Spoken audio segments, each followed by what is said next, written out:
банктың онымен взаимоотношения жасауы, оның қай жерде не алайын деп отқанын зерттеп қарауы, ертең құлап қалса бөлісуі деген сияқты, бұл үлкен құлшылық.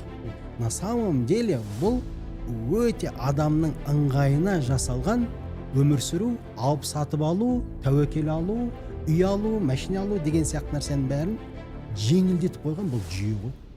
Бұл құрылып отырған Айлат компаниясы, бұл ислам банкингтері, бұл ар жағындағы ниеті, ең бірінші ниеті Аллаға қызмет қылу, халықтың жағдайын жеңілдету. Ниет осы. 3 дұға қабыл болатын шартын айтамын. Біріншісі сапар, екіншісі қатты шаршаған, үшіншісі Раббым деген кезде Раббым мен сені тыңдап тұрмын. 3 шартын да қойып тұрды Аллах Тағала, бірақ мен оның дұғасына жауап бермеймін. Неге? Қайырлы күн, құрметті көрермендер. YouTube арнамызда Startup Invest подкаст жобасының кезекті шығарылымы.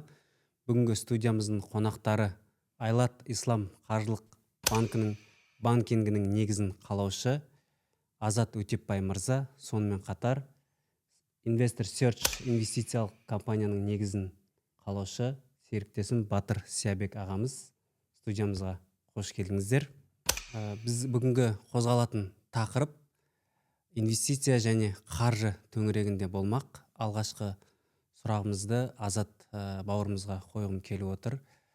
Азеке, жалпы елімізде ислам банктері жұмыс жасауда, жалпы ислам қаржысы деп нені айтамыз біздер?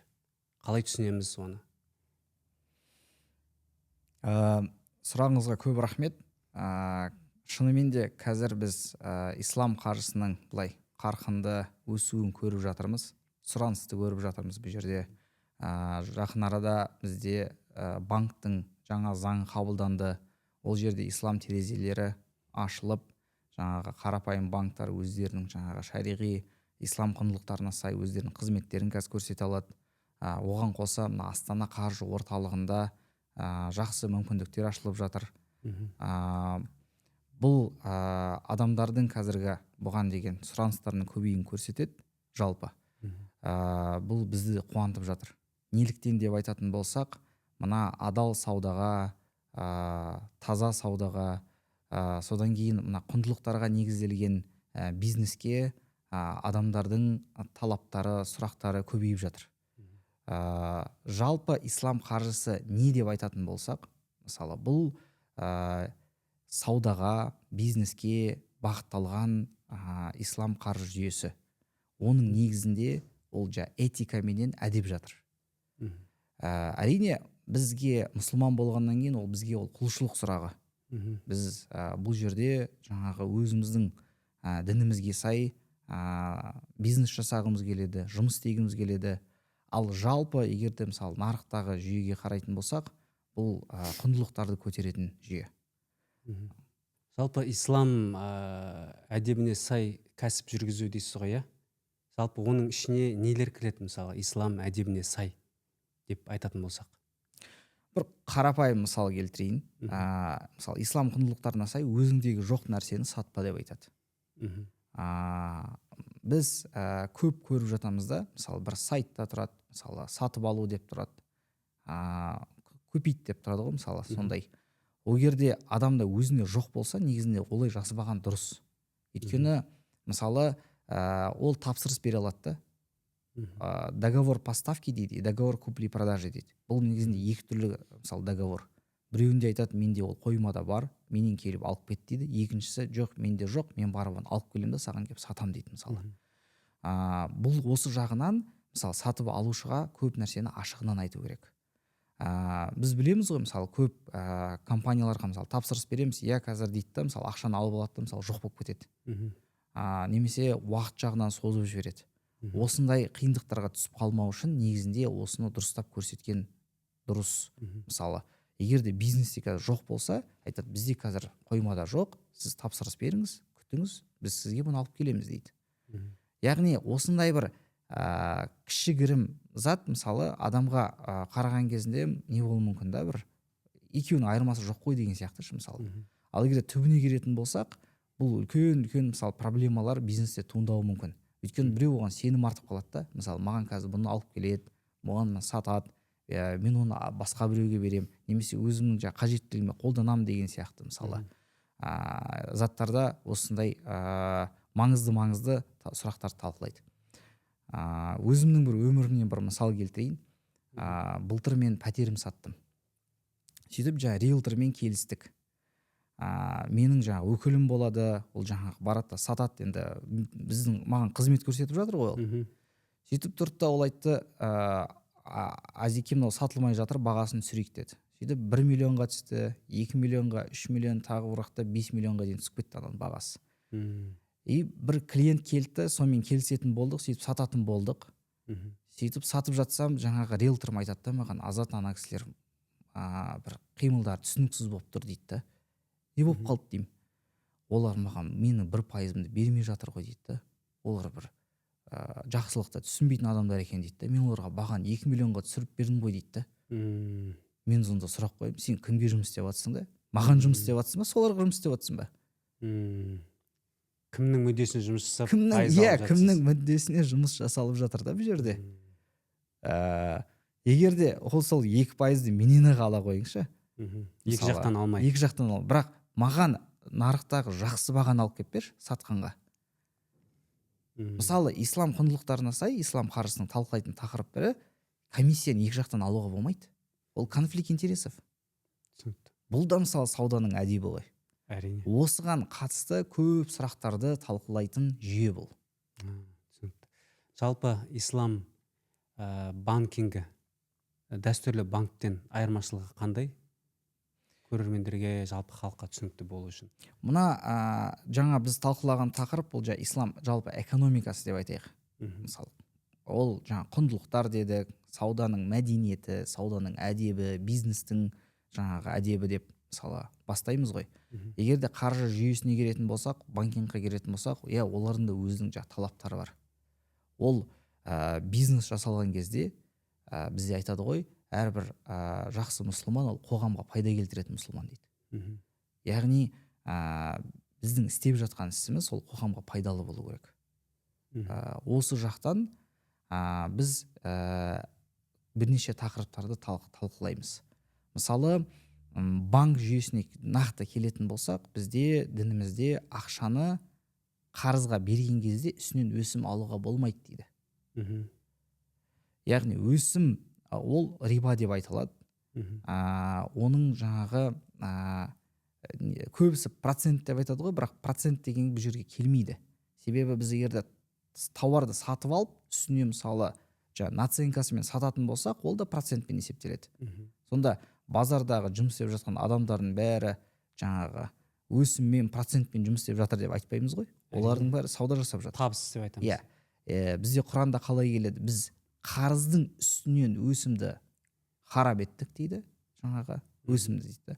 Ал саудан адал еттік дейді. Яғни бұл жерде қарайтын болсақ, енді қарапайым жаңағы банкинг, олар қарыз беріп үстінен өсім алады. Ал ислам банкингі саудаға, бизнеске кіреді. Осы маңызды нәрсе біз айырмашылығы.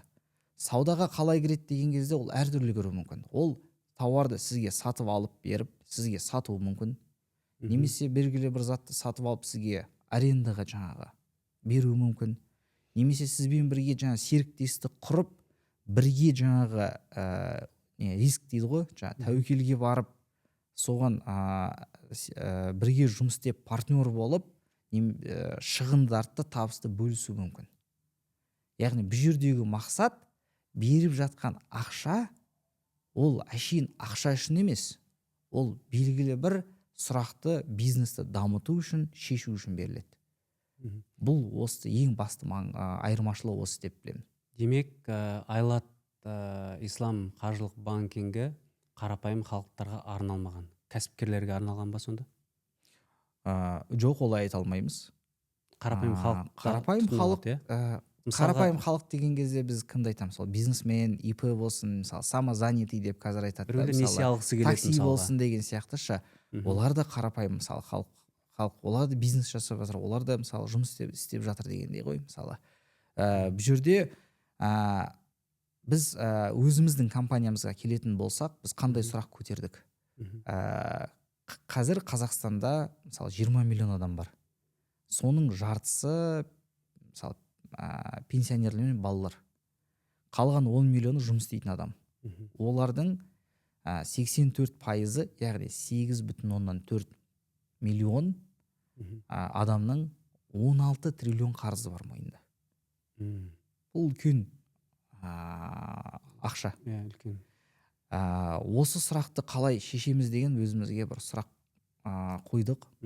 Сөйтіп ойладық. Неге мына біздің көп потреб кредит дейді ғой, неге көбейіп кетті деп. Былай қарайтын болсақ, ол ақшаны мысалы үстінен 10%-бен ба 20%-бен 30-40%-бен алған проблема емес.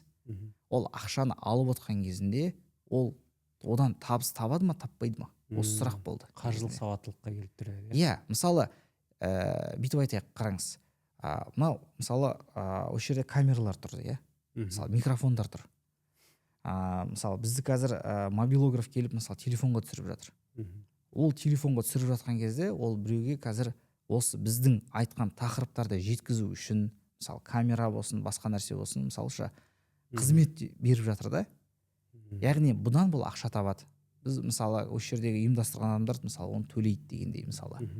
Ал егер де ол мысалы телефонды алып алып TikTokта отырса, Instagramда отырса, оның ешқандай пайдасы жоқ. Яғни бірдей контрактта мысалы телефонды бөліп төлеумен алу, рассрочкамен алу. Бірақ біреуінде ол ақша алып келетін актив болады, біреуінде ол ақша алып келмейтін жаңағы пассив деп айтады ма, мысалыша сондай пайдасы жоқ болады. Сондықтан біз осыларды компаниямызда бір ажырататындай бір фильтр қойғымыз келді. Кімге берсек, оның ары қарай табысы көбейеді. Мысалы, кімге берсек, оның мысалы мүмкін қарызы көбейеді дегендей. Осы бізде мақсат болды да негізінде. Өзімізге қоятын. Керемет, өте керемет. Жалпы енді Азат мырза, лицензияларды алдық, жаңа лицензияларыңызды алғаныңызды естіп қуанып жатырмыз. Құтты болсын.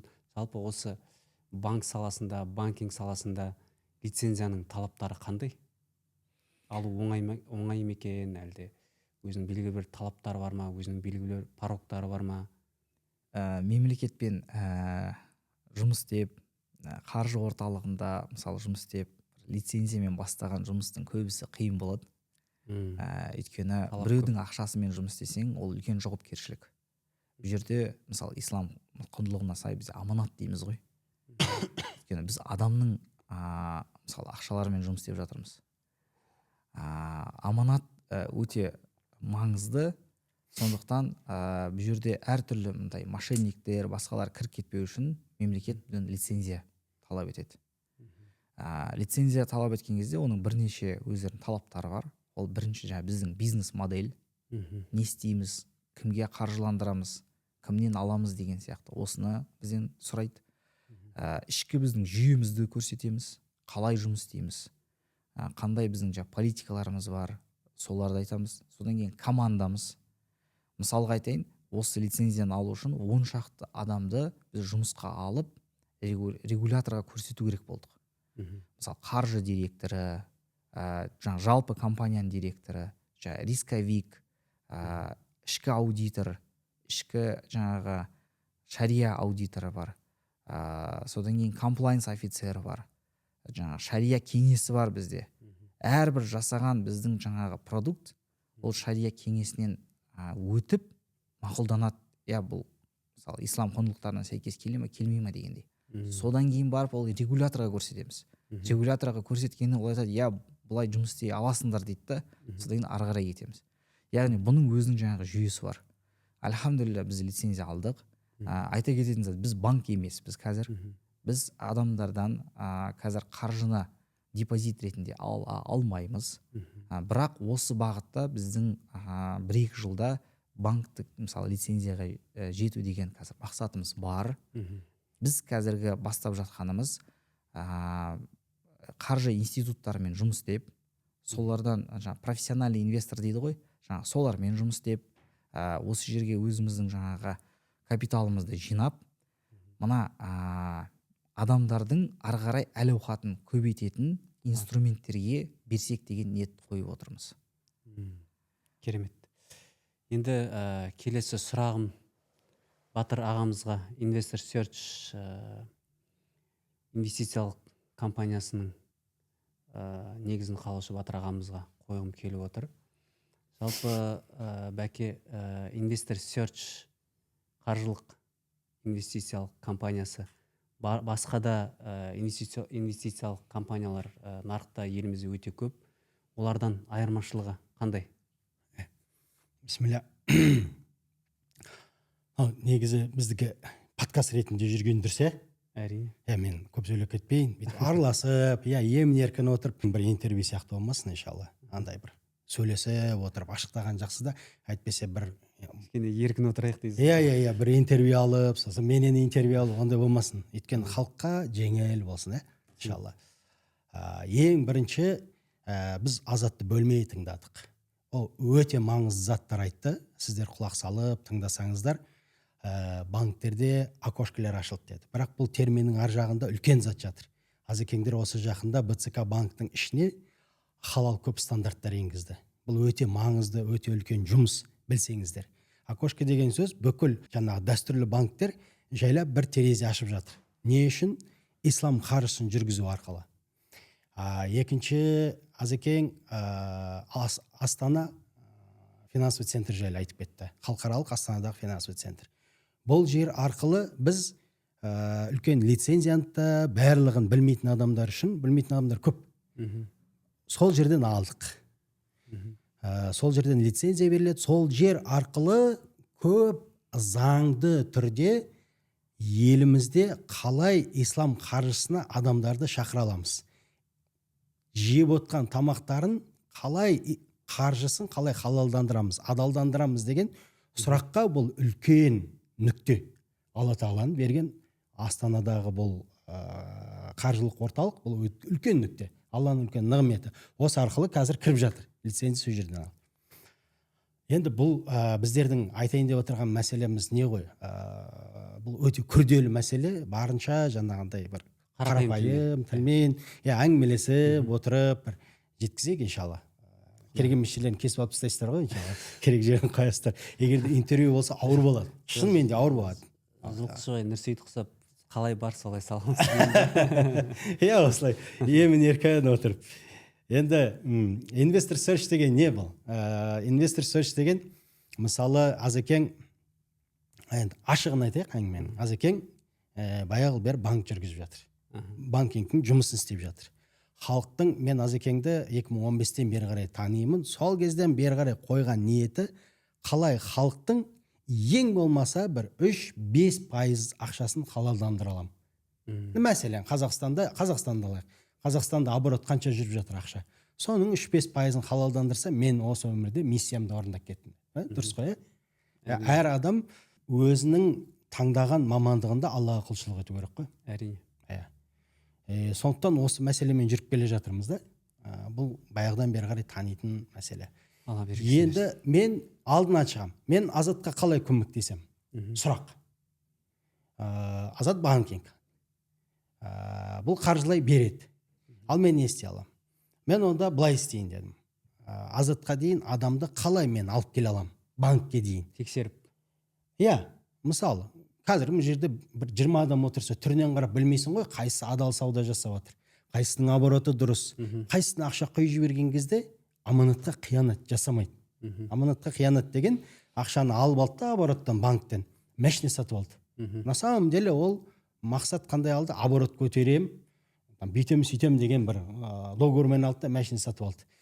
Сондықтан сондай заттар жасап қоймас үшін бірінші Investor Search ішіне кіреді да, сол жерден біз оның динамика, то есть уақыт бойы оборотын, маржасын, істеп жүрген тіршілігін, командасын, уақытылы тортылан барлығын анализировать етеміз да, анализ жасаймыз да, айлотқа ұсынамыз. Айлот міне, бізде мысалы 100 компания тіркеліп тұр, осы 10-ы бізге тәуір көрінеді. Бізде SMI деген не бар? Жаңағы қаншалықты оның сөзі мен ісі бір-біріне сәйкес келеді деген анализ бар. Кәдімгі математикалық тұрғыда айтқан сөзімен әр квартал сайын, әр ай сайын, квартал емес, әр ай сайын. Мысалы, ол айтады да, мысалы, келесі ай мен оборотымды 5%-ға көтерем дейді. келесі ай ол продажасын қарайды, то есть сатылымды қарайды. Егер де алдыңғы айға қарағанда 3%-ға наоборот түсіп кетсе, айтады, мына кісі прогноз жасаған кезде өзін переоценивать етеді екен дейді. Бұл өте маңызды. Значит, онда үшеу төртеуін көрсек, біз айтамыз, но всегда говорит больше, то есть өзінің істей алатын нәрсесінен артық көрінеді екен. Например, бір айда төмен түсіп кетті саудасы. Инвестор серч көрсетті, сіздердің саудада маржада түсіп кетті. Қарап отырып, 6 ай күшті болдыңызда 7-8 ай түсіп кетті. Ескертілді да. Егер де ол сразу оны отреагировать етіп, то есть қабылдап, әрекет етіп, келесі айда көтерсе, уже оның адаптациясын көреді да.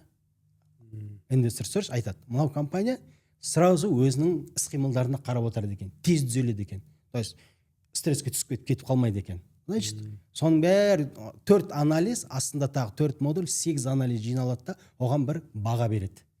Былай айтқанда оценка береді тіршілігіне. Соны біз айлатқа ұсынамыз. Айлатқа айтамыз, мына кісіде 88 біз баға береміз. 88%. Біздің көрсеткішіміз бойынша бұл командасы да бәрі дұрыс. Сосын айлат барып өз скоринг жасайды, анализ жасайды, аудит жасайды. Содан кейін сала ма, салмай ма, банкинг өзі шешеді. Бұл кәсіпкерлердің өзіне де тиімді болды. Әрине, негізгі философиясы инвестор серчтің. Негізгі қарап отырады ғой, бақылап. Солай. Полный. Не болып жатыр? Ішкі неде, кухнясында. Өйткені кәсіпкерлер в основном бұлар финансист болмайды. Кәсіпкерлер в основном редко бухгалтер болады өзі. Кәсіпкерлер қандай болады? Сондай харизматичный, жаңағындай тәуекелге баратын, интуициясы мықты жігіттер болады да, алысты көреді. Бірақ есепке дұрыс болмайды. А инвестор серч арқылы бұл просто через призму цифр дейді ғой. Цифр арқылы өзінің есебін көріп отырады. Бұл оған ыңғайлы. Бухгалтерден барып отчет сұрап жүрмейді, или финансистен отчет сұрап жүрмейді. Мынаяқтан көреді де, мен бір нәрсе айтып жүрмін, менің отчетым бір нәрсе көрсетіп тұр, екеуі неге совпадать етпейді. Өйткені ол жерден айлат қарап отыр. Тағы да жеке инвесторлар бар, ол жерде қарап отырған, айтады да, что-то не то. Өзіне жақсы. Ал енді бәке, мысалға былай айтайық, бір компания инвестор серчқа тіркелді. Ол белгілі бір уақыттан кейін, мысалға 6 айдан кейін айлат қаржылық компаниясы арқылы өзінің компаниясын қаржыландыру мақсатында өзінің көрсеткіштерін асыра көрсету мүмкін ба? Енді қара, жаңа Азекең айтып жатыр да, менің осы жерде насихаттағым келіп отырған, түсіндіргім келіп отырғаны ислам этикасы деп отыр да. Ислам этикасының ішінде бұл ең бастысы әділдік қой. Әрине. Әділдік. Әрине қазір бәрімізде бір дежурный сөз болып кетті ғой, бұл әділдік деген. Бірақ ислам қаржысы действительно осыған үйретеді. Мысалы, Абу Ханифаны қарасаң, бір жерден көйлек алып тұрады. Абу Ханифа мысалы Қытайдан мынандай не дейміз ғой, ткань. Сонда алып келіп сататын кісі болған. Өте мықты бизнесмен кісі болған, өзінің шәкірттеріне стипендия беретін болған, өзінің қаржысынан. Бір жерден бір осында мат алайын деп тұрады да, сұрайды бағасын. Сосын арзан айтады. Сосын айтады, жоқ, мүмкін емес, мынау қымбат көтер дейді. Ана екінші рет тағы көтереді. Жоқ, тағы көтересің. 5 рет көтергізеді. Тарихты оқыған кісілер біледі. 5-ші рет көтергеннен барып айтады, енді бағасына келдің деп. Ол мысалы пайдасын ойлап арзан айтып тұрған затты арзандалып кетсе болатын еді ғой. Сондықтан да біздің осы насихат, Азекең, мына подкаст, бұл подкаст сериал подкаст болады, иншалла. Мақсат құрғанымыздай, иншалла. Бұл жерде нені түсіндіреміз біз? Сен біреуді алдап кетіп инвестиция тартып алғаның, ол өте шолақ ойлағаның да. Ондайлар болады. Соны айтқыңыз деп отыр, мен деп отырсыз ғой. Ол болады. Бірақ мен мысалы қазір Монт компаниясы бар ғой. 2008 жыл құрдым ғой. Бүгін 2026. Қара қанша уақыт жұмыс жасап тұр. Мына жерде Ибрахим деген кісі бар. Завод бар, кабель шығаратын завод бар. Өте крупный завод. Бүкіл Қазақстанның 70%-ын кабельін обеспечить етіп отыр. Бұл өте маңызды.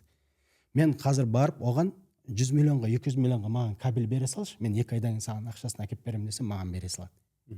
Ал мен қанша қазақтың жігіттерін көрдім, 3 миллион теңге, 2 миллион теңге сол завод лақтырып кеткен. Қазір маңайына жолай алмай жүрді. Ол не істеді? Өзінің жолын өзі жауып тастады да.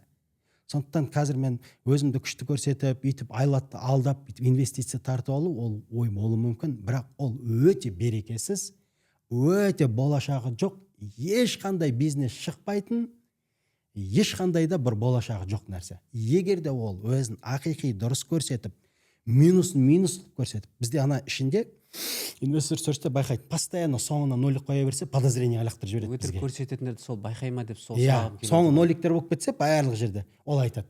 Егер де слишком идеально көтеріп барса, тоже подозрение. Олай сауда болмайды. Ол сауданың логикасы бар. Ол сол сауданың логикасын бізден жақсы түсінеді искусственный интеллект. Ол түседі, көтеріледі, ол нормально көрсетеді да. Осылай келісіп, өзін ақиқи көрсетіп, дұрыс инвестиция тартып, дұрыс ақыл кеңес сұраса, оның саудасына керісінше берекет болады. Біз уайымдаймыз, переживать етеміз, бір жерінде ақыл кеңесімізді айтамыз, жетпей жатса тағы салады деген сияқты. Ақиқи жұмыс жасау керек та. Осыны үйрену керек негізі. Әрине, мысалға жарайды, барлығын жасанды интеллект анализ жасады, мүмкін оның ішінде жаңағы кәсіпкердің басқадан ниеті болуы мүмкін. Мысалға Айлат қаржылық компаниясы қаржыландыратын болды делік. Сол кезде арнайы сіздер аудит жүргізесіздер ма? Әрине, Тексересіздер ме өздеріңіздер? жалпы қараңыздар, бұл жерде мынандай сұрақ адамдарда болады ғой. Бұл мынаның бәрін неге қиындатасыңдар деген сияқты. Маған ақша берсеңдер болды ғой дегендей ғой. Иә, сол айтып Мысалыша, басымға қатырмаңдаршы деп. Бар ма ақша жоқ па деген сияқты. Иә, айтшы, қанша пайыз айтыңдаршы, болды сонымен кеттік дейді ғой. Қанша ақшаларың бар, қанша пайыз. Бірақ сөйтіп айтатын болса, мысалы олар мысалы банкке барған кезде банк екі нәрсе қарайды.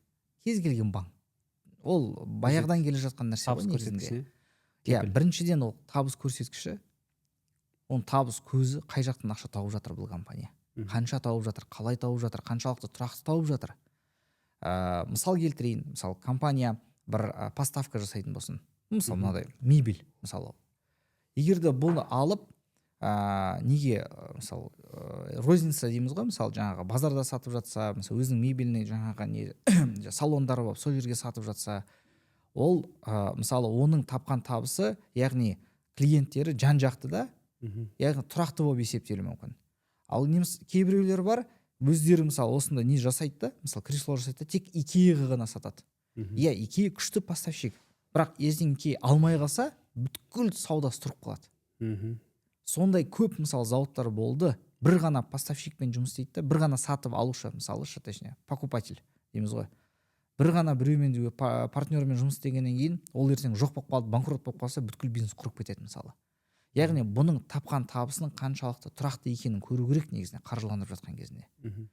Екінші нәрсе, оны банктың тілімен платежеспособность клиента дейді. Екінші ол кепілі, оны обеспечение дейді. Яғни оған кім кепіл болып тұрады артынан. Мысалы кепілдікке не келеді, оның жаңағы машинесін қою мүмкін, кепілдікке өзінің дүние мүлкін қою мүмкін, ғимараты бар ма, үйі бар ма, басқасы нәрсе бар ма. Бірақ бізде көп адамда ол нәрселер жоқ қой. Қандай кепіл қояды артынан? Туысқаны бар ма, мысалы қалталы айтса, егер де сенің қарызың болмаса, демек сіздер барлығын қарайсыздар. Иә, әрине толығымен жаңағы бұл жерде анализ, скоринг жүргізіледі компанияға. Бірақ бізде қандай сұрақ бұл жерде қойып жатқан? Егер де біз қазір шағын бизнеске келетін болсақ, мысалы орта бизнес біз бәрі кішкентай ғой, қазір микробизнес мысалы бәрі жасап жатқан. Бұлардың қоятын кепілі жоқ. Бұлардың көрсете алатын есептері жоқ, отчеттары жоқ. Мысалы отчет о прибылях убытка дейді, движение денежных средств, ақша қозғалысының есебі, бухгалтерлік баланс дейді, мысалыша, солардың бәрі жоқ бұл есептер оларда. Онда біздің бұлардың шынымен тауып атқанын, бұлар алаяқ емес екенін біз қайдан тексереміз? Бұл жерге бізге мысалы инвесторчының көмегі бар да. Мысалы бұл егерде компания көрсетіп жатса, трекинг келіп жатса, яғни бұның тапқан табысы бар екен, бұл тұрақты жұмыс істеп жатқан компания, яғни бұлармен ақырындап сөйлесіп бастауға болады деген сөз. Ол нақты емес, ол инвестиционспен өтті, біз оған бере саламыз деген сияқты. Әрине бізде СБ мысалы бізде тексереді ғой, жаңағы оның артында жаңағы служба безопасности дейміз ғой, мысалы ол юристтер тексереді, басқалар тексереді, мысалы біреу мүмкін сотталып жатқан болуы мүмкін, біреу бұрынғы мысалы жаңағы несі репутациясы нашар болуы мүмкін деген сияқтышы. Кейбіреулер бар, мысалы бұрындағы андай политический адамдар бар ғой, соның қасындағы біреудің туысқаны болып шығуы мүмкін, ертең ол көп нюанстарға алып келуі мүмкін да, мысалы.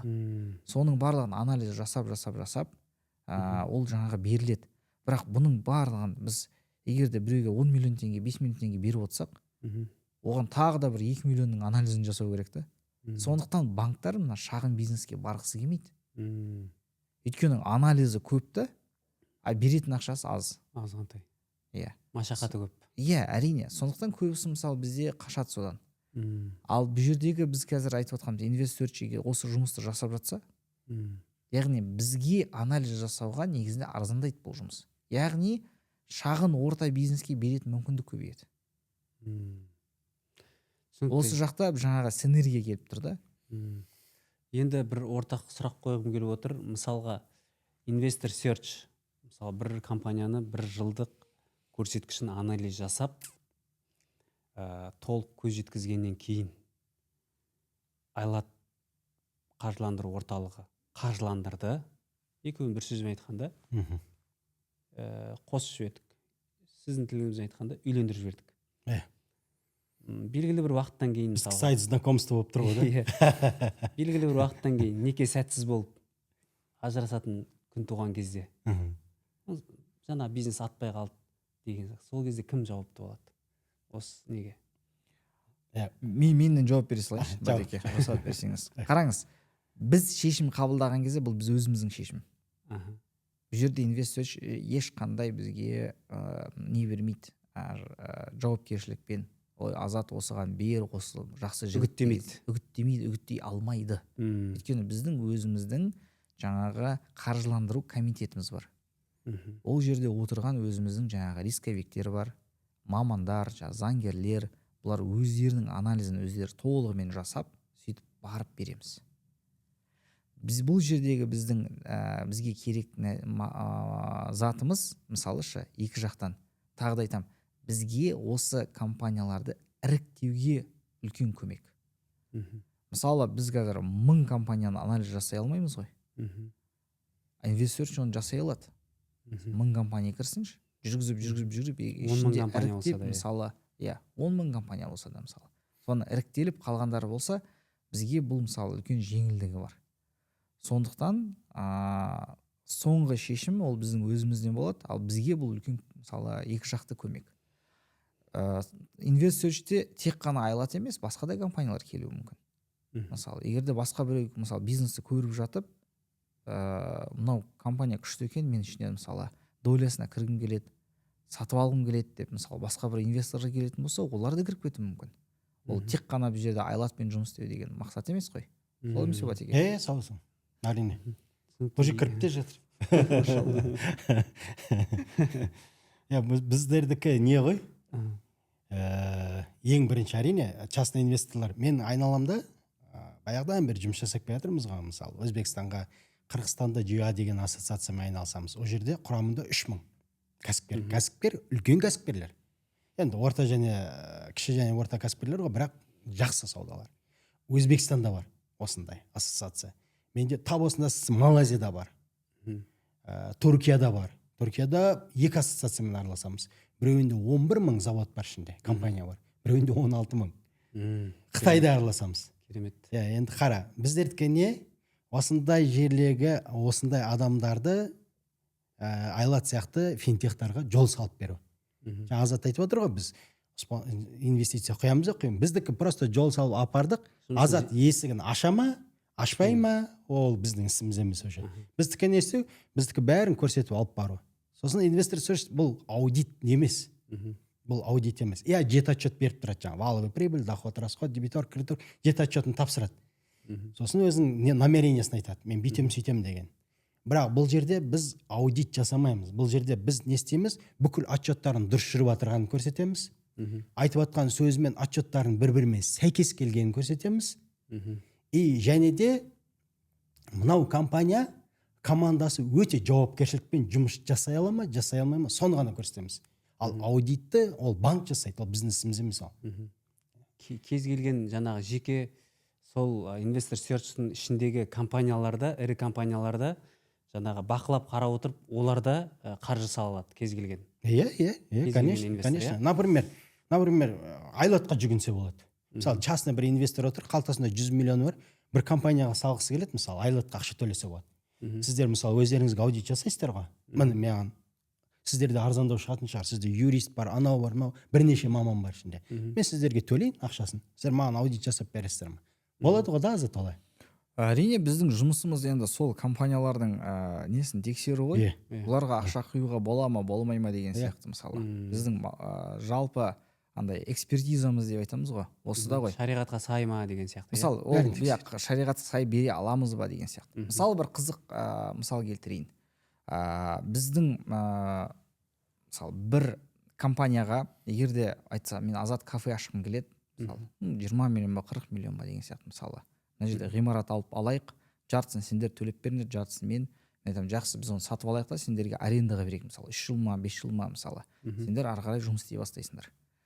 Сөйтіп жаңағы ғимаратты аламыз, жаңағы олар ремонтын жасайды, кафесін ашады, сен жұмыс істеп бастайды. Сөйтіп келген кезінде мысалы ол жерде арақ сатып бастаса, біз олардан жаңағы несін тартып аламыз. Олар шығарып тастай аламыз арендадан.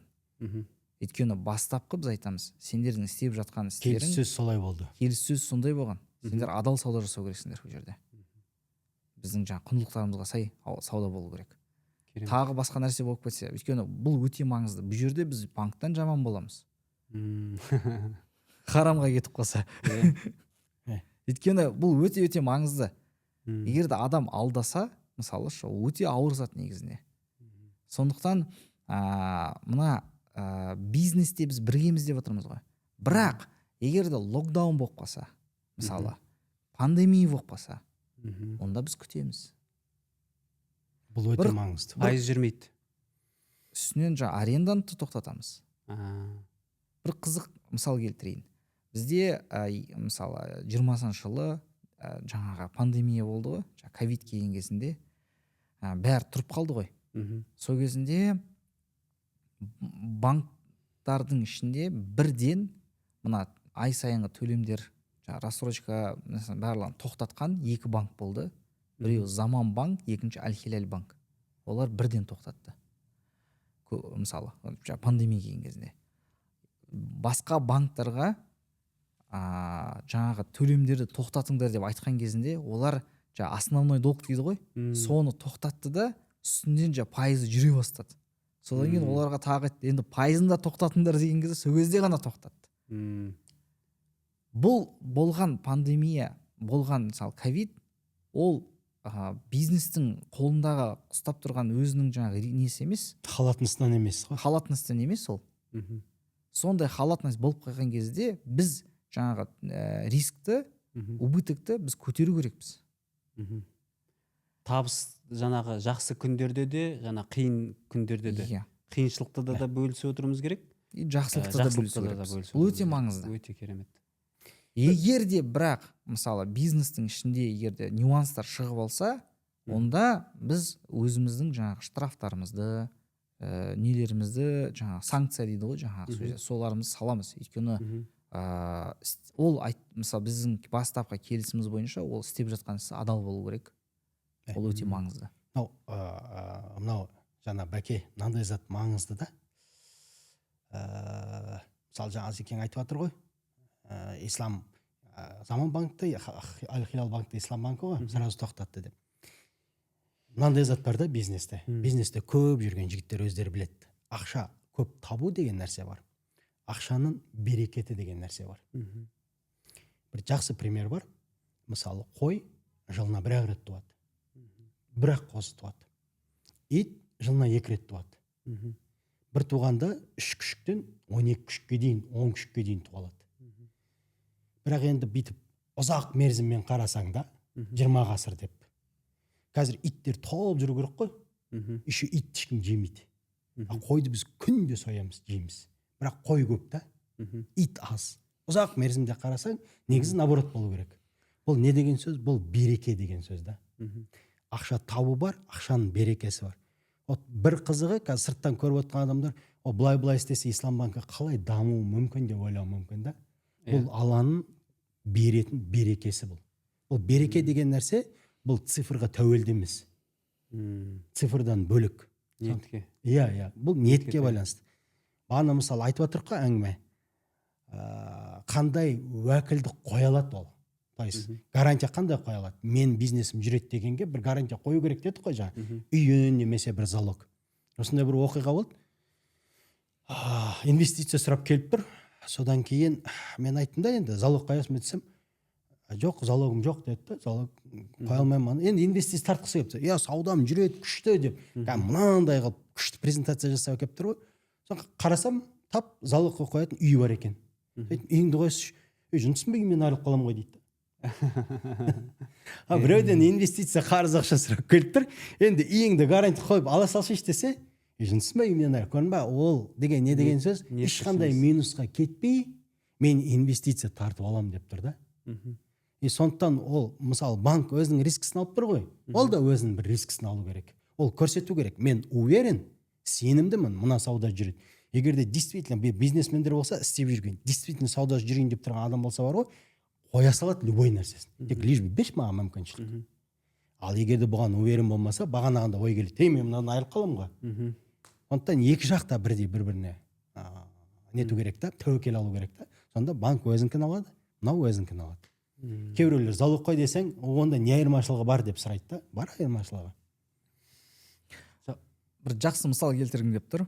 Ана жақында неде Threads бар ғой. Соның ішінде оқып жатырмын да бір неден маркетплейстан тауар сатып алған ғой, рассрочкамен. Ол жақта жаңағы банк бар, содан кейін жаңағы телефон бар. Сөйтіп жаңағы сатып алған кезінде телефон не екен? Андай обременениесі бар ма, ұрланған ба, яғни төленбеген ба, сөйтіп тәркіленіп кетіпті. Жаңағы құқық қорғау органдары телефонды алған ғой, имей кодпен ба тапқан ба білмеймін әйтеуір. Мен телефонсыз қалдым деп отыр. Сөйтіп жаңағы неге сатқан жаңағы сервиске жаздым дейді да. Жаңағы банк тұр ғой артында. Мен сенен осындай рассрочкаға телефон алып едім, ол телефон менен алынып кетті, қазір ол жоқ, мен не істеймін десе, жаңағы банктың жазған жауабы айтады: біз сендерге қарыз бердік, ол компанияға біздің қатысымыз жоқ. Біздің немес. Иә, проблема емес. Жоқ, біздің қатысымыз проблема емес, біздің қатысымыз жоқ. Ол банк толығымен дұрыс жауап беріп тұр. Мен банк дұрыс емес деп тұрған жоқпын. Банк дұрыс жауап беріп тұр. Біз саған қарыз бердік. Мысалы, бай айтайық, мысалы, менен сіз телефон алдыңыз дейік, мысалы. Сіз айтасыз, мен саған қарыз бердім, телефонды Батикеден сатып алдым. Батике айтады, жоқ бұл телефон дейді, мысалы. Мен Батикеден барып сұра деймін да. Мен қарыз бердім ғой, телефон сатып алғанға. Яғни қарызымды қайтар. Ол да негізінде сатылған кезде рассрочка деп сатылады да, мысалы. Яғни бұл жерде жауапкершілік, мысалы, сатып тұрған сатушыда. Бұл жерде банктың айтып отқаны, мен тек қарыз бердім, қарызымды қайтар, үстінен төлей алмасаң пайызын қайтар, штрафын қайтар, пенясын қайтар. Мен саған қарыз берген адаммын дейді. Тура осындай жағдай араб елдерінде болды. Ислам банкіне клиент келді, машине сатып алды. Сөйтіп бұл жерде қараңыз, екеуі бірдей вроде кажется, иә? Мысалы, Батикеден мен алдым деп айтайық, басқа біреуден мысалы машинені сатып алдым, сізге саттым. Батикеге тиіспей қояйық бұл жерде. Үшеуміз отырғаннан кейін жақта. Сөйтсе, анау оказывается не болған екен? Ол машине ар жақтан бір жақтан үшін тағы угонда ма, тағы басқа проблемамен сол да машине кетіп қапты. Сөйтіп ол жаңағы рассрочка алған адам жаңағы банкке келеді ғой, мен сенен машине сатып алып едім, сол машинеңді менен жаңағы құқық қорғау органдар алып кетті де, штрафстоянкада тұр деп айтса, біз саған дұрыс тауар сатпаппыз, ар жақта сатып алған адамдар тексермеппіз дейді. Сөйтіп сен енді бізге ештеңеге қарыз емессің, біз ар жақтағы проблеманы өзіміз шешеміз депті. Екі контракт бар: договор займа, қарыз беру. Екіншісі договор купли-продажи, алып сату. Екі келісім шарт табиғатымен екі түрлі. Математикаға алып келсеңіз, екеуі де бөліп төлеу, екеуі де рассрочка. Бірақ екеуі екі түрлі. Өйткені бұл жерде ислам банкі сауданың ішінде болғандықтан бұл саудаға кіретін рисктарды мойнына алады. Дұрыс тауарды сатып алған жоқпын, дұрыс тауар сатқан жоқпын. Бұл өте маңызды. Ал банк мен саған ақша бердім, ары қарай сауданың рискі менде емес деп тұр. Бұл жақсы, жаман деп мен қазір айтпаймын. Ол адамдар өздері шешсін. Мен көрсеткім келіп отқаны, бұл айтқым келіп отқаны, бұл екеуі екі түрлі контракт. Бұл осыны ажырата білу өте маңызды. Бәке, мен азат толықтырып жіберейінші. Көрермендерге негізі шын мәнінде біз күрделі мәселені қозғап отырмыз. Өте күрделі. Өте күрделі мәселе, барынша қарапайым тілде жеткізейін деп. Мынандай мәселеде ислам діні бұл өте жеңіл дін. Өте жеңіл дін. Алла тағала бізге барлық жағынан жеңілдікті қалайды. Ислам дінінен басқа кез келген бір система, басқа банк, например, бұл адамның көп жағдайын ойлай бермейді. Бұл өзінің балансын ойлайды, өзінің пайдасын ойлайды, өзінің бір моделі бар жұмыс жасау. Бұл тек соған ойлайды. Ар жағы оған қызықты емес. Мысалы, көп адам айтады ғой, мысалы, Алла тағала сендерді және жындарды құлшылық үшін жаратты дейді. Көп адам былай түсінеді құлшылықты. Көрермендерге айтайын, таңертеңнен кешке дейін мешітте жүру деп. Жоқ, ол мүлдем ол құлшылық емес. Пайғамбарымыз айтады ғой, сендер күніне 24 сағат құлшылық етесің деген кезде сахабалар қиын болып кетеді ғой. Сондай жоқ, сендер дұрыс ниетте әйелдеріңмен жақындассаңдар, ол да құлшылық, сауап аласың. Бұл жаңағы банктен барып ақша алу, банктың онымен взаим отношения жасауы, оның қай жерден не алайын деп отқан зерттеп қарауы, ертең құлап қалса бөлісуі деген сияқты, бұл үлкен құлшылық. Просто сіз ниетті құлшылық деп қоясыз, құлшылық екіге бөлінеді ғой. Ниет, екінші қалай жасаймын. Вот ниетімді құлшылық деп қойын, енді қалай жасаймын деген кезде уже айла саған үйретеді. Мына жерде былай, мына жерде былай, бұның методы мынандай деп қарапайым тілмен. Осы екеуін жасасаңыз, бұл тұнып тұрған құлшылық та былай қараған кезде. Алла тағала осылай дінін жеңілдетіп қойған.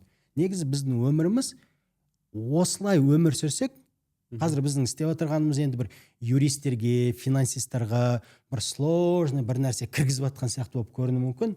На самом деле бұл өте адамның ыңғайына жасалған өмір сүру, алып сатып алу, тәуекел алу, үй алу, машина алу деген сияқты нәрсенің бәрін жеңілдетіп қойған бұл жүйе ғой.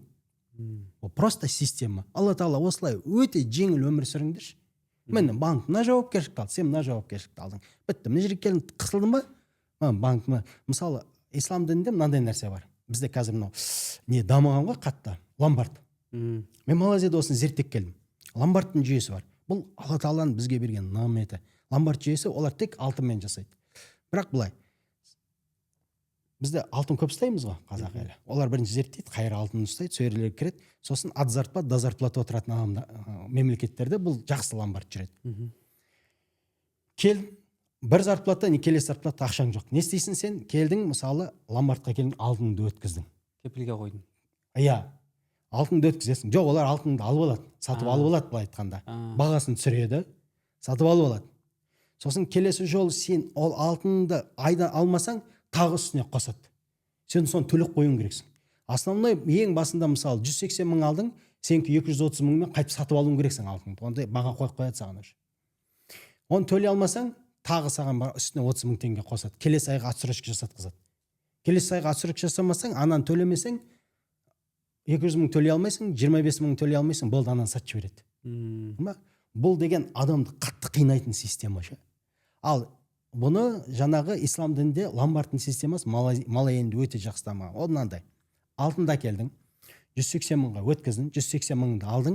Бұл не істейді? 30 күнге за хранение алады. Например, әр күнге 1000 теңгеден 30 күнге үстіне 30 мың теңге қосып бересің дейді. Келесің, 180 мың основной ақша, денесінің ақшасын төлейсің де, за хранение деп 30 мың теңгесін қосасың. Ал сенде төлейтін ақша болмай қалды. Келесі. Не істейсің? Сен келесің жаңағы ломбардқа, ол ломбард сол күнгі алтын бағасын қарайды да, алтынды сатады да, өзінің 30 мың теңгесін алып қалады да, қалған сенің ақшаны береді. Керемет. За хранение алады. Бұл не деген сөз? Бұл ад зарплат, да зарплат отыратын адамға қатты жеңілдетілген система. сені ешкім қанамайды, просто за хранение аласың да. Бұл жерде де процентпен есептелінеді, өздерінің проценті бар, жаңағы 6%, 10% деген, жаңа Асекең түсіндірді ғой, процент деген нәрсе харам емес. Бұл сен қанша ақша табасың, қандай үстіне қойдың, бұл есебі дұрыс. Бірақ философиясы, жаңағы идеологиясы осындай. Сол сияқты бұл Алла Тағаланың жіберген жүйесінің бәрі, бұл біз енді былай финансы, банкинг, жаңа платежеспособность деп терминдермен түсіндіріп жатырмық қой. Бұл адамның өмірін жеңілдету үшін келген жүйе. Дұрыс түсінсек, бұл мысалы жаңа Азеке айтып жатыр, 16 триллионға кредит алған жас балдар. Мысалы олар терімен төлейді қазір. Терімен төлей алмаса қанымен төлейді. Бұл о бастан дұрыс алынбаған нәрсе да бұл. Енді андай бір радикальный бір қарсы шығып отырған жоқпын бұл жүйеге. Бірақ бұл істелініп отырған нәрсе, бұл құрылып отырған Айлат компаниясы, бұл ислам банкингтері, бұл ар жағындағы ниеті, ең бірінші ниеті Аллаға қызмет қылу, халықтың жағдайын жеңілдету болды. Ниет осы. Қаржылық сауаттылығын арттыру. Ол құрал уже. Ол құрал. Қаржылық сауаттылығын арттыру, бизнесіне құю, анау мынау, бұның бәрі құрал. Жалпы ар жағындағы идеологиясы халықтың өмірін жеңілдету, суицидті азайту, халықтың жағдайын көтеру, оның не алып не сатып жатқанын қарау, оның дұрыс тамақ жеуін қарау. Мысалы осындай хадис бар да, бір сапарда жүрсе дұға қабыл болады деген хадис бар да. Сосын мазлум, андай қатты шаршап қалған адам дұғасы қабыл болады деген не бар. Бірақ осындай бір хадис бар. Біреу сапарда дейді, шашы үйпа-түйпа, я раббам, я раббам, я раббам деп 3 рет дұға сұрайды дейді. Бірақ Алла дұғасына жауап бермейді дейді. 3 дұға қабыл болатын шартын айтып жатыр. Біріншісі сапар, екіншісі қатты шаршаған, үшіншісі раббым, раббым, раббым деген кезде раббың мен сені тыңдап тұрмын деп айтады. 3 шартын да қойып тұрды Аллах Тағала, бірақ мен оның дұғасына жауап бермеймін. Неге? Оның ішкені харам, жегені арам, кигені арам. Көрдіңіз ба? Бұл жегенді қайдан аласың? Ақшаға аласың. Ішкенді қайдан аласың? Ақшаға аласың. Кигенді қайдан? Ақшаға аласың. Ақшаң арам болса, сенің дұғаң қабыл болмайды деген сөз. Қазір көп имамдарға сұрақ қойып жатыр ғой, мен дұға жасаймын, неге мен дұғам қабыл болмайды деп. Ол жауабы, сен не ішіп жүрсің, не жеп жүрсің, соған қара. Егер де сен соны түзесең, сен Раббым деген кезде саған сразу жауап бере салады. Өйткені көп аяттар бар ғой. Маған дұға жеттіңдер, мен сендерге сразу жауап берем деген аят бар. Сондықтан бұл Айлаттың, ислам қаржысының бұл істеп отырғаны адамның өмірін жеңілдету, асын тазарту, вообще рискті бөлісу онымен. Оның жеп отқан нәрселерін дұрыстау, киіп отқан нәрсесін дұрыстау, және де оның дұғасын қабыл болып, отбасына береке кіріп, дұрыс өмір сүруіне бір жүйе құру. Бұл өте үлкен миссия Азеке. Алла разы болсын. Мен Азекенді 2015-тен бері жап-жас бала кезінен бастап осындай ниет қойып, тек осы бағытта жұмыс жасап келе жатыр. Иншалла Аллах Тағала алдыларыңыздан шықсын иншалла. Аллах Тағала істеп жатқан заттарыңызға береке берсін иншалла.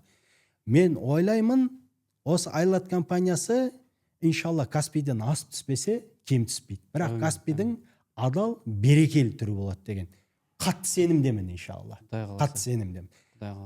Сондай бір сенім бар. Күдік жоқ иншалла.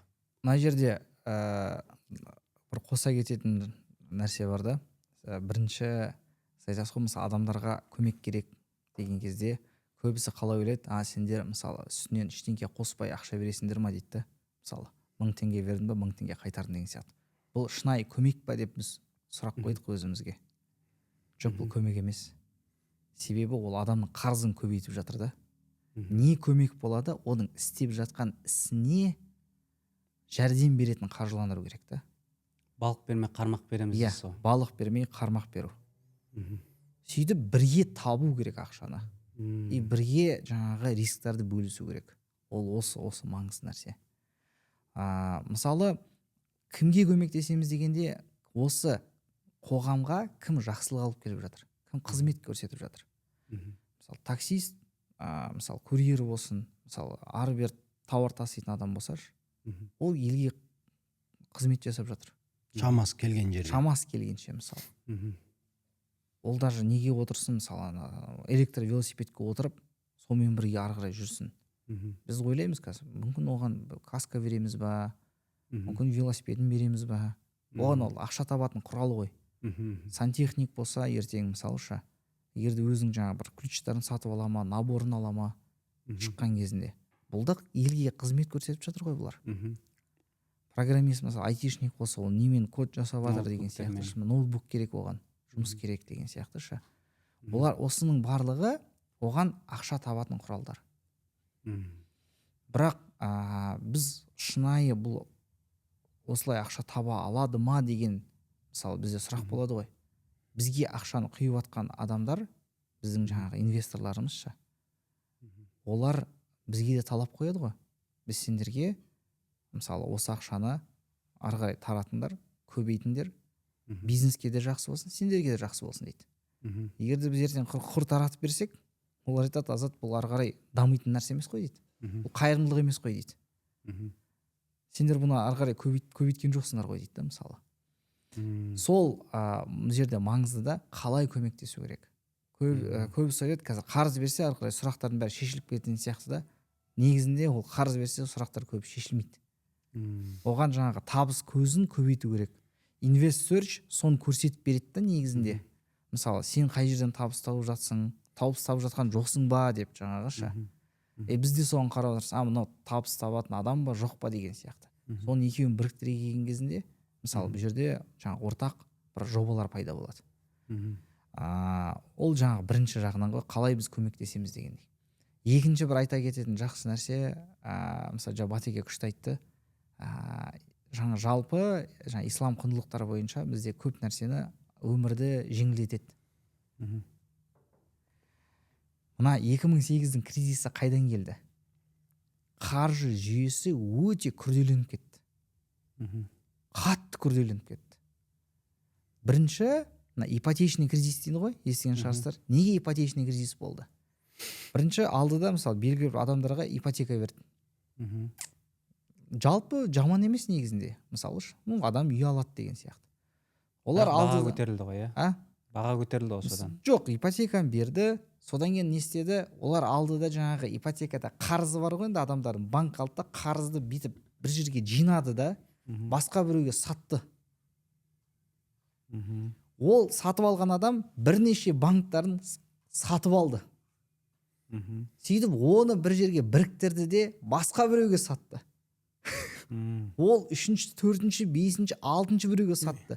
Мына қарыздың үстіне қарыз сатылып, ең соңында мынау вообще не нәрсе екенін түсінбей қалды адамдар. Мынау қарыз жақсы сатылып жатыр екен деп, банктар ниеті қандай болды? Адамдарға үй беру емес, тез мына қарызды беріп, қарызды біреуге сатып жіберсем деген болды. Банк ешқандай проблема жоқ қой. Қараңызшы, мен алдында біреуге ипотека бердім да, ипотекада маған қарыз ғой, сол қарызымды сатып жүрдім біреуге. Исламда қарыз сатуға болмайды. Оны әшейін біреуге қарызды беруге болады, бірақ сол қарызды сатып үстінен табыс табуға болмайды. Бұл сложная система. Қараңызшы, қалай проблема неден келді? Жай біздің құндылықтарымызға қарасақ, қарызды сатуға болмайды. Оның үстінен табыс табуға болмайды қарыз сатқан кезінде. Керемет. Яғни банкқа ниеті қандай болды сонда? Адамдарға үй беру болған ниет болған жоқ. Тезірек үйді таратып, қарызымды біреуге сатып жіберсем деген ниет болды. Көбірек пайда тапсам деген. Бұл жерде ой өзгеріп кетті. Осы ойдың өзгергені бірнеше этап болғаннан кейін анау жүйе күрделеніп кетті да, Батеке айтқандай қиындап кетті. Қиындаған жүйе құлады. Мысалы, бір неде кездесуде отырған кезде айтты, мына не бар, опциондар бар, құнды қағаздар бар ғой, алып сататынша. Соның ішінде жаңа CFD деген контракт бар, Futures, Forward деп соның түрі бар да. Солардың жалпысы жаңағы сіз нені сатпайсыз, мысалы алтынды салып сатпайсыз, басқаны сатпайсыз, сіз ставка қоясыз. Мына мысалы компанияның акциясы өссе, Тесланың немесе Nvidia-ның мысалыша, мен мынанша табам, маған береді. Ал егерде оныңқы түссе, мен мынанша ұтылам деген сияқты. Бұл прям ставка. Лонгқа, шортқа, букмекерлер отырады ғой, сол сияқты ставка. Бұл бұл жерде сіз егер шынайы мысалы Nvidia-ның акциясын сатып алып оны күтіп бір жылдан кейін жарты жылдан кейін сатсаңыз ол инвестиция болады. Анау жаңағы трейдингтің нашар түрі да. Сөйтіп бір адамдар соған кіріп үстіне жаңағы кредит алып құлап, ана жақта қазір бір кісі отыр ғой, аузына келген кейде сөйлеп жүреді, акциялар өседі, құлайды, соғыс басталады, соғыс тоқтай қалады деген сөйледі. Түшкір жүйесі акция түсіп көтеріліп кетеді да. Иә, түшкір жүйесі акция түсіп кетеді. Сондайға түсіп қалғанда ана бәленбай бір миллиондаған неге кірген, қораға кіріп, сөйтіп өз-өзіне қол жұмсаған. Мына қаржы жүйесі егер де сен білмесең, күрделі затқа кіріп кетсең, бітті.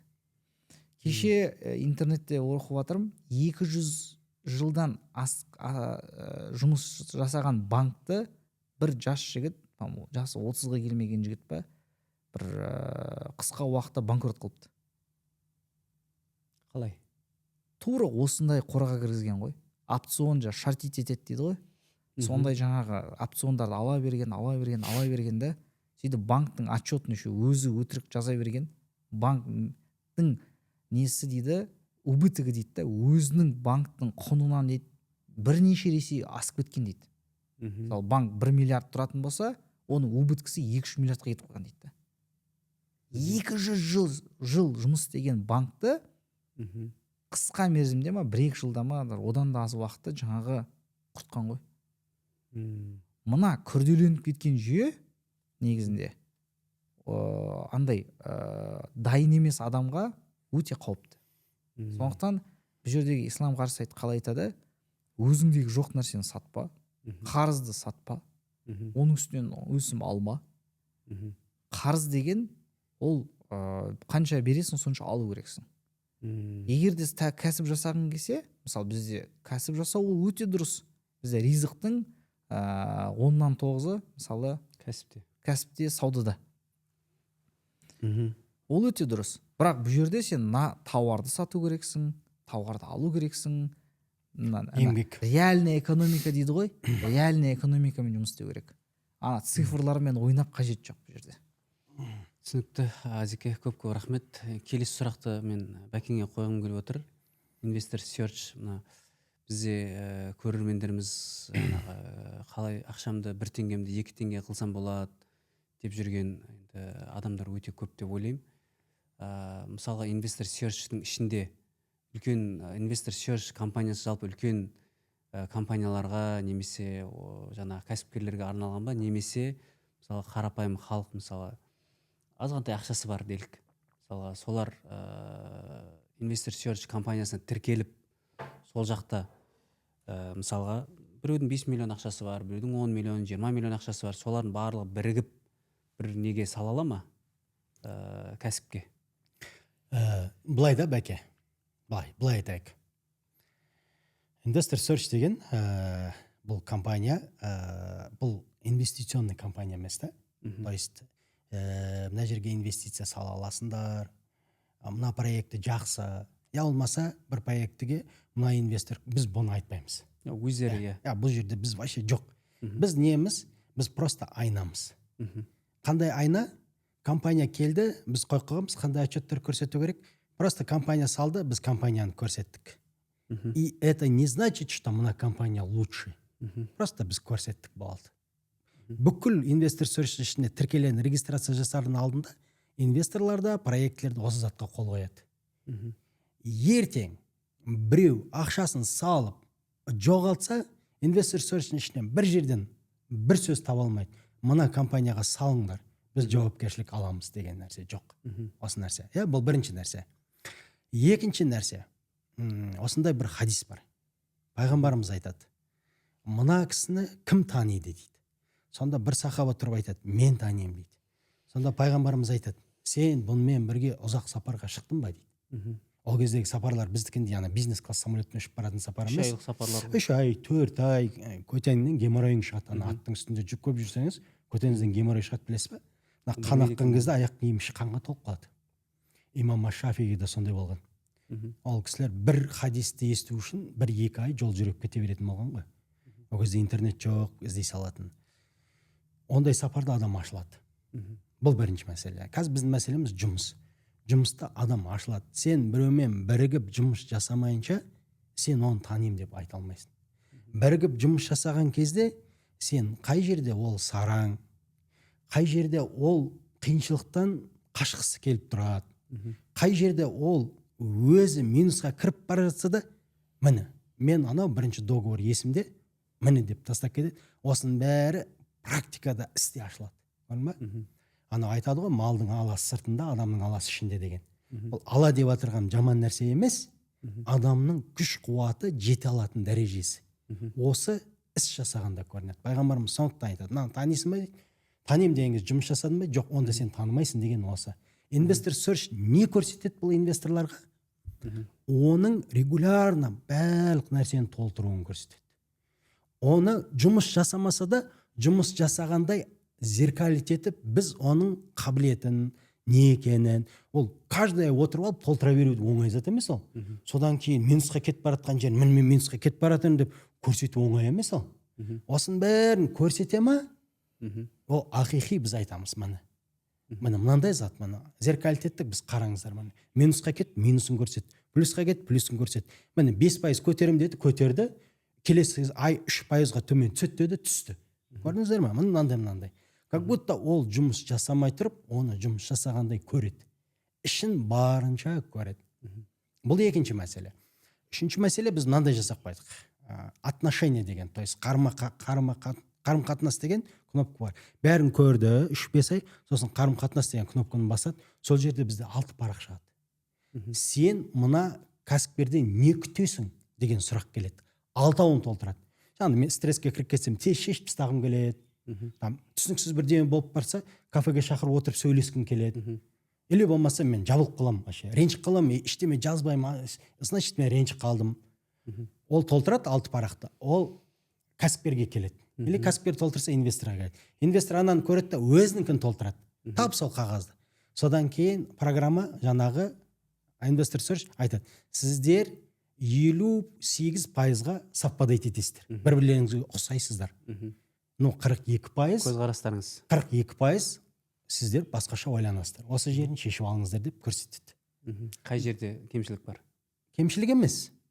Бір-бірлеріне күткен нәрсесі басқаша. Кемшілік деп айтпай ақ қояйық оны. Мысалы, мысалы бір конфликті шықты, мысалы Азекең сразу телефон соғып шешіп тастағысы келеді. Ал мен ренжимде жабылып қаламын да. Мен сөйлескім келмейді. Бір 10 күндей жүремін бүйтіп ойладым. Это значит, біз екеуміз ертең бір нәрсе шықса, екеуміз екі жаққа кетеміз сол жерде деген сөз да. Конфликті қайдан басталайын деп тұр. Ол жаман жақсы деген емес, ол мінез құлқы кетті. Вот сол жерді көрсетеді. Сол жерді қарап алыңдар, шешіп алыңдар деген сияқты. Сондықтан біз не көрсетеміз? Пайғамбарымыздың осы хадисін көрсетеміз. Жұмыс жас, мысалы қазір, бәке, мен сізді көп болған жоқ, танитыма да. Алла Тағала сізге дәреже беріп, бүгін интервью алып, Алла Тағала дәрежеңіз бұдан да көтерсін. Осындай зат істеп жатсыз. Бірақ қазір мына жерден сізді бір одноклассниңіз көреді. Сізбен бірге 11 жыл мектеп оқыған. Сіздің осы жерге дейін қалай жатқаныңызды, қай жерде құлағаныңызды, қай жерде тұрғаныңызды, қай жерде минус, қай жерде плюс, бәрін біледі ол. Оның көзқарасы сізге басқа, менікі басқа. Investor Search-дің ішінде айлаттың көзқарасы сондай болады. Мынау құлаған, көтерілген, бүйткен, ол жақсырек таниды да. Осылай танытып беру, просто отзеркалить етіп көрсету. Ана өздері шешеді. Түсінікті. Енді бір келесі сұрақ туындап тұр. Енді Айлат банкингінің табысын біз қай жақтан жаңағы табатын көріп отырмыз. Investor Search табысты қай жақтан табады? Подписка. Айына бір 12,500 теңге подпискасын төлейді. Ол инвестор ма, ол проект ма, разница жоқ. Ай сайын 12,500 теңге, бір 2 стакан кофе ғой, 2 стакан кофе, бір бизнесмендерге ол қиын емес. Зато ол қазір мынандай, мен өзім көп клубтар аштым ше, клубтарға бизнес-клубтар. Взнос дейді жаңағындай. Инвестор табу үшін, бір орта табу үшін 100 мыңнан жоғары қарай төлей бересің ай сайын. Не істеу үшін? Орта табу үшін, инвестор табу үшін. Ал мына жерде ол айына 12,000 теңге төлеп қойып, бұл жерге Қытай қосылады ертең. Қытайдан инвесторлар қосылады. Мысалы, 1-2 банкингіміз бар өзіміздің. Малайзиядан инвесторлар қосылады. Мысалы, Түркиядан қосылады, Қырғызстаннан қосылады. осы ортаға бір жерге цифровой жерге кіріп кетіп өзін көрсетіп отыру ай сайын 1-2 кофемен бір обедтің тамағымен ол қатты выгодно деп ойлаймын иншалла. Иә, өзінің Ал біз көп болған сайын бізге пайда. Енді есебіміз бар ғой біздің де. әрине Мысалы Қазақстанда 2.200.000 МСБ тіркелсе мысалы заңды түрде. кәсіпкерлер. Біз соның, например, бір 3%-ын аламыз ау деген ниетіміз бар. Құдай қаласа. 100 кәсіпкердің 97-сін алып тастап, 3-еуін қалдырсаң, ол бір 60-70 мың кәсіпкер. 60-70 мың кәсіпкер $25 төлеген кезде, оның оборотының өзі айына $2 миллион дейін барады. Значит, компанияның оценкасы сондай бір есептеріміз бар енді. Алла береке берсе. Бұл енді ашық компания ғой. Иә, ашық. Акциялар сатылады, Иншалла. сатып алынады. Иншалла. Оны Азекеңнен сабағын алып, иншалла, қалай сату керек, каптейбл қалай жасау керек, қалай кіргізу керек, сабағын аламыз Азекеңнен. Бұйырса, Құдай қаласа. Енді жалпы сағат 12-ден кетіп қалды. Жақсы подкаст болды деп ойлаймын. Дамайда алмадық қой. Азекеңнің сағатқа қарап кездесуге асығып отырғанын байқап отырмын. Азекеңді аша алмадық қой. Енді оны тереңдетуге болады. Айлат жалғастырамыз. Айлат жаңа қаржылық компаниясының әрбір тарауына еніп, оны енді бұйырса алдағы уақытта тағы да подкасттарды түсіріп бірге жұмыс жасаймыз деген ойдамын, Құдай қаласа. Енді құрметті көрермендер, түсінбеген сұрақтарыңыз болса, пікірлеріңізді комментарийға жазып отырыңыздар. YouTube арнамызға тіркеліп, өздеріңіздің ойларыңызбен бөлісіп отырыңыздар. Мен бір ауыз айта кетейін, иншалла. Біз айттық қой басында кірген кезде күрделі затты өте қарапайым сөзбен түсіндіруге тырысамыз деп. Сондықтан да біз бұл подкасты бірнешеге бөліп қойдық. Біз қазір барынша терминдарға кірмей, жаңағы жіңішке нәрсе дейді ғой, тонкий заттарға кірмей, жалпылама түсіндірдік. Енді біз жаймен түсіндіре береміз. Осы жерді подкасты қалдырмай, каждый подкасты тыңдап отырсаңыздар, шыққан сайын, Алла бұйырса. Енді айына максимум 4-еу, минимум 2-еуге дейін шығарамыз, Бұйырса. Ислам қаржысы не, қалай бизнес жасаймын, қалай халал бизнес жасаймын. В общем, бір банктың директоры болып шығасыздар ғой, короче. Азекеңді көшіру керек Астанадан бері қарай. Надеемся, иншалла. Азекең енді теңіз, иншалла. Барлық мүмкіншілігімізше ашуға тырыстық. Бірақ каждый осы әрбір паразит сөздер қосылып кете береді. Әрбір осы подкастымызда аша беруге тырысамыз. Мен Азекең жақсы танимын ғой. Бүгін бір 0,0001% ашылды, қалған ашылған жоқ. Ашамыз иншалла. Баршаға көп рахмет. Ең басты біздің ісіміз пайдалы болсын. Әмин. Біз мақсат қойған кезде өзімізге содан бастаймыз. Елге қандай қызмет жасай аламыз, қандай көмегіміз тие алады дегендей. Соның қасында біздің жаңа бүткіл бизнесте продукттар бәрі шығады. Жақын арада мысалы өзіміздің продукттар қашан шығады, қалай, неден бастаймыз, не істеуге болады деген сияқты толығырақ ашып беруге дайынбыз. Иншалла. Құдай қаласа. Сіздерге де көп рахмет шақырғандарыңызға. Алла разы болсын. Істеріңізге береке берсін деймін. Құрметті көрермендер, сау саламатта болыңыздар.